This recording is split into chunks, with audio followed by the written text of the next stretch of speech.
In July 2022, the story of a young couple from Zhengzhou, Henan province, who bought an unfinished apartment went viral online. They documented their journey through videos. From the excitement of buying the property, the joy they felt with each new floor built, to the despair they experienced when construction abruptly stopped. Through their videos, people witnessed the gradual extinguishing of the hopeful gleam in this young couple's eyes. Perhaps the authenticity of their story resonated deeply, making this ordinary couple's experience a representation of countless families unfortunate enough to buy unfinished apartments. The husband's name is Liang Liang, and his wife is named Li Jun. The story starts on November 6, 2021, when they made a significant life decision to buy an apartment in Zhengzhou's Sunak City. Although the property would only be handed over after 3 years, during which they had to rent a place, the idea of owning their own home in 3 years thrilled them. After signing the contract and participating in a lottery event for homebuyers, Liang Liang romantically confessed to Li Jun, "From now on, amidst the lights of thousands of households, there will always be one light shining for us." They paid a down payment of 450,000 yuan, borrowed 1.02 million yuan, which they planned to pay off over 30 years. The first month's installment arrived, and facing the hefty mortgage, Li Jun regretted buying the house a bit. What to do? I regret buying the house.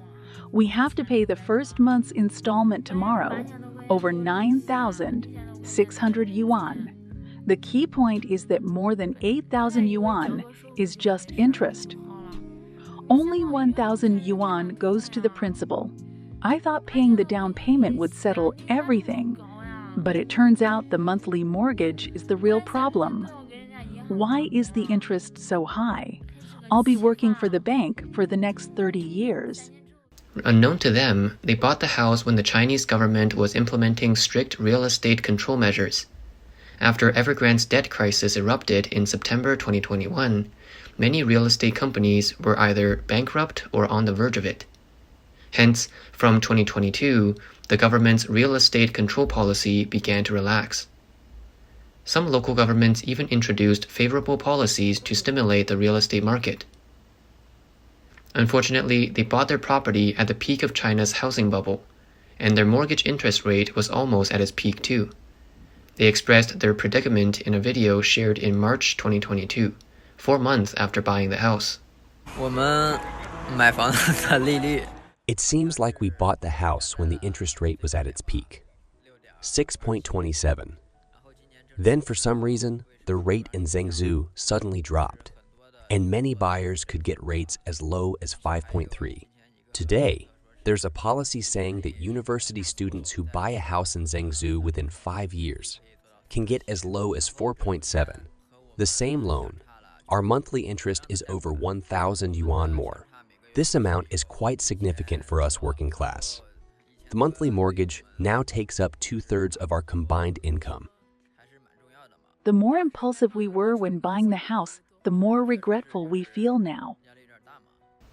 Although the couple felt the pressure of the mortgage, their faces still showed optimism, and their eyes were filled with hope for the future. Mortgage payments coupled with rent often leave their finances strained. To save money, they hardly dine out and have trimmed their living expenses to a minimum. However, the 15th of every month, their mortgage payment day, always presents their greatest challenge. On these days, Liang Liang would close the room door, along with a few credit cards, calculating how to make ends meet for the month.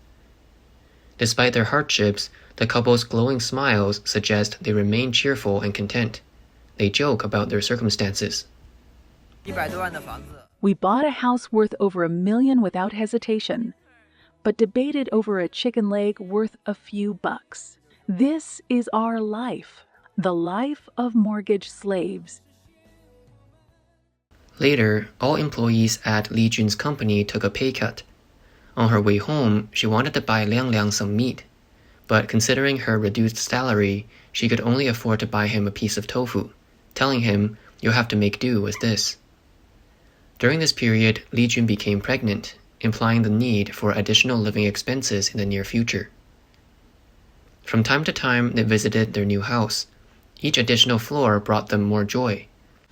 However, despite their efforts and frugal living, the news of their developer Sunak's default on $750 million in bond struck unexpectedly on May 12, 2022. A bolt from the blue, the news left them powerless. They visited the construction site again, hoping that the house they purchased wouldn't become a stalled project. The video they posted on May 13, 2022, showed a marked change in their countenance. The couple appeared worn, and the usual sparkle in their eyes had dimmed, replaced by a sense of helplessness and uncertainty about the future. Sunak has defaulted. What can we do? Many fans have messaged us about this topic, asking about the current situation of Sunak. As for what the situation really is, we don't know. We're just ordinary folks. Even if it defaults, or if the house becomes abandoned, there's nothing we can do. I can't possibly drag my pregnant wife out to protest. And Zhengzhou has never lacked unfinished buildings. Luosan City in Jinshui District has been halted for 10 years, affecting over 2,000 households. Mingmen Kiwan has been idle for 4 years, impacting over 6,000 households. Jini Golden Water Bay has been halted for a year and a half, affecting over 1,000 households. Fortune City stopped for 8 years, affecting over 6,000 households.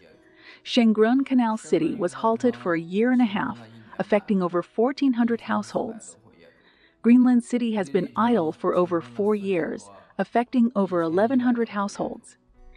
Greenland Bin Lake also halted for over 4 years, impacting over 2,500 households.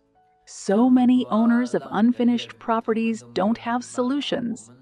What can we possibly do? Especially when we don't even know the true situation of Sunak right now. All we can do is wait. Of course, we hope Sunak will overcome this crisis and continue to improve, to deliver the properties securely to us. We hope there will be no more unfinished buildings in Zhengzhou and that everyone can have a home. They decided to visit once every month. The sales department said that they could build a floor in 7 days, which meant 4 floors could be built in a month. This gave them hope. After 6 more visits, the building will be finished, and after 27 more visits, the house will be delivered. On May 22nd, Li Jun visited the construction site of their new house again.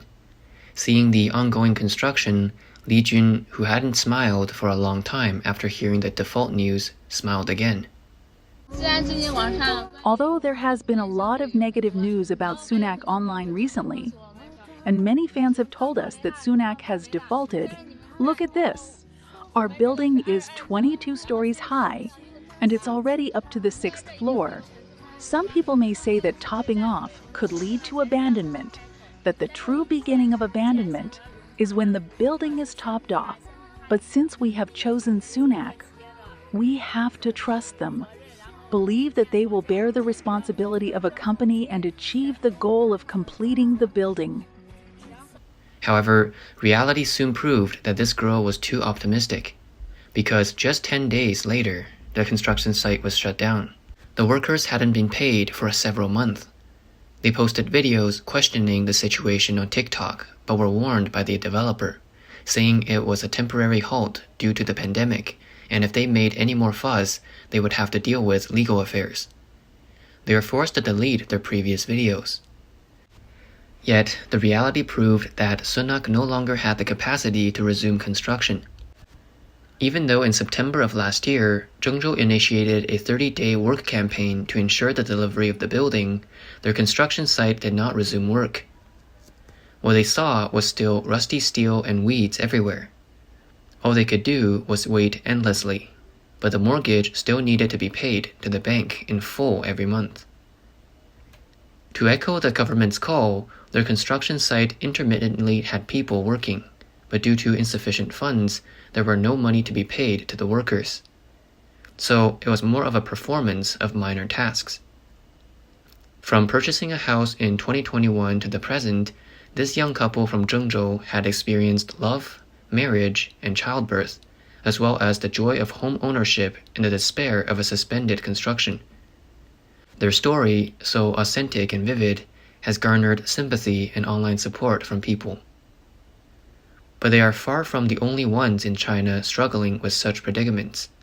A man from Xi'an bought an unfinished property which remained suspended for 8 of the 11 years since its purchase.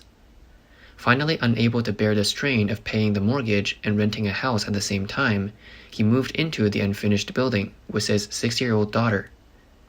With no lights in the hallway or working elevators, he must lead his daughter up and down 15 floors every day. When interviewed, the man, filled with indignation, asked, "What did I do wrong? I just bought a house. Why did this happen?" With these words, he broke down in tears.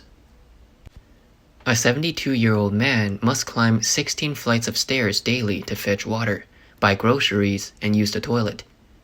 Even at night, they dare not undress for sleep, for there is no electricity, no air conditioning, and taking off their clothes would expose them to unbearable cold. In Binzhou, Shandong, construction stopped and the houses could not be delivered on time. Most buyers had an urgent need for their homes. Year after year, they rented outside while still paying their mortgages, which is simply too much to bear. Some owners of lower floor units had to move into the unfinished building. With no services available, they were still pressured to pay property management fees. These unfortunate homeowners who have moved into unfinished properties put down all the funds they could muster for a down payment. Every month, they bear the burden of heavy mortgages and live difficult lives. Their only comfort lies in a simple wish, to have a place of their own in the bustling city, a home they can call their own. Sadly, they invested everything, struggled most of their lives, only to be rewarded with a building structure that may never be completed. However, compared to these homeowners living in unfinished properties, the young couple is relatively fortunate. According to their subsequent videos, Sonak finally received a bank credit loan at the end of last year, and the construction of their house resumed intermittently. Their most recent video about their house, posted on June 10th, shows that the building has reached the 28th floor. According to them, the last floor of the building is set to finish in June. Here, we sincerely hope that they can move into their new home as soon as possible. However, we also understand that, typically, developers often stall projects after the completion of the structural work, because at that time they can withdraw all the funds in their bank's supervision account. Whether these funds, which the developers can freely allocate, are used to continue construction or to pay off debts is a big question mark. Therefore, the future of his house remains uncertain, especially as Sunak currently needs cash to pay off its debts. With frequent defaults in the real estate industry, Zhengzhou has become the city with the highest rate of stalled property projects in the country. According to data from CRIC China Research Institute, there are 106 problematic properties in Zhengzhou, affecting more than 600,000 residents. With a total population of 7.6 million in the main urban area of Zhengzhou, this means that 8 out of every 100 people have bought an unfinished property. By the end of 2021, about 30% of the new houses sold in Zhengzhou had become unfinished projects, involving around 25,000 units. Nearly 1 in every 3 houses sold could not be delivered on time. Why are there so many unfinished buildings in China? The main reason is China's property pre-sale system, which provides developers with the convenience of high leverage and high turnover. However, this high turnover operation model carries high risks, and once the funding chain breaks, a debt crisis will ensue for the property company. This is one of the reasons why we have seen a number of defaults by real estate companies in recent years. Actually, more than 95 of unfinished buildings nowadays have a common pattern. I don't know if you've noticed it. It's that once the construction reaches its topping, Outstage. That's when the problems start. Why do developers wait until after topping out to stop construction? There are two main reasons. First, topping out only represents 40's completion of the construction progress, and only about 1/3 of the total funds have been invested. Additionally, before topping out, a significant portion of the construction costs are paid in advance by the contractors. It's only after topping out that developers pay most of the construction funds to the contractors. Secondly, before reaching the actual topping out stage, developers usually don't have much money in their accounts because they borrowed money from banks to purchase the land. The construction costs paid in advance by the contractors before topping out only account for about 1/3 of the total project cost. The real expenses come after topping out, such as exterior walls, landscaping, electrical and plumbing systems, fire protection, civil air defense projects, elevators, and windows. These are the major expenses. For some cash-strapped developers, they may adopt the approach of not settling the construction costs in the early stages and not proceeding with the later phases of the project, effectively halting its progress. I want to emphasize that before topping out, developers don't incur significant losses or investments. The real reason that motivates developers to work hard until topping out lies in this. A considerable portion of the down payment made by home buyers and the mortgage portion of the home purchase amount needs to be deposited into a regulatory agency's account. Only after topping out, those funds will be gradually released to the developers or relevant contractors. Therefore, in order to access the funds in the regulatory account, developers would go all out to complete the building before topping out. And once they receive that money, they may act accordingly. That's why you'll notice that the construction speed is extremely fast before topping out, but slows down significantly, or even comes to a halt after topping out. When buying a suite unit, you need to keep your eyes wide open. Be cautious about those developers who struggle to sell home units, borrow money everywhere to purchase land, and have excessively high debt ratios. There's a high possibility that their projects might end up unfinished. Unfortunately, the cost of these company defaults is primarily borne by the homeowners. Hence, we see that almost every day in Zhengzhou, there are homeowners of unfinished buildings fighting for their rights. 我爱咱们的国呀，谁爱我呀？我想尽了办法，不过是为着活下去的事，没干过缺德的事，没干过伤天害理的事。 As for why there are so many unfinished buildings in China, we've done an in-depth analysis in a previous video that you are welcome to watch if the topic is in your interest. Please like, subscribe, and share this video, and thank you for watching.